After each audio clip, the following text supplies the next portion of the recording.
So what's up mga kaparingtroy, nandito na naman tayo sa ating vlog. So for today's ganap mga kaparingtroy, kukuha tayo ng mangga mga kaparingtroy dahil nakuha tayo ni Lola. Kaya dahil itong mangga to, ipapadala rin nila kuya doon sa may kawayan. Baka sa Sunday kasi ay pupunta sila dito, kaya kinuha na namin yung ibang mangga kasi sayang naman malaglag lang at masisira pag nalaglag. Kaya inuna na namin na kunin para sa Sunday, hindi na masyadong sira yung mga mangga na ipapadala namin sa may kawayan mga kaparingtoy. Kaya tara, samahan niyo ako.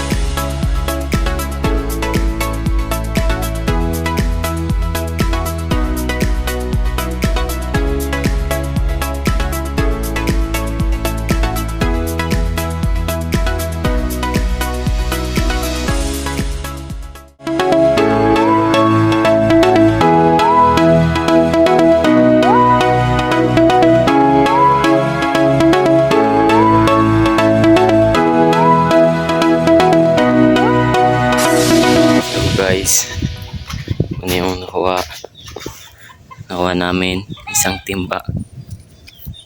Lola, oh. Ito, isang timba.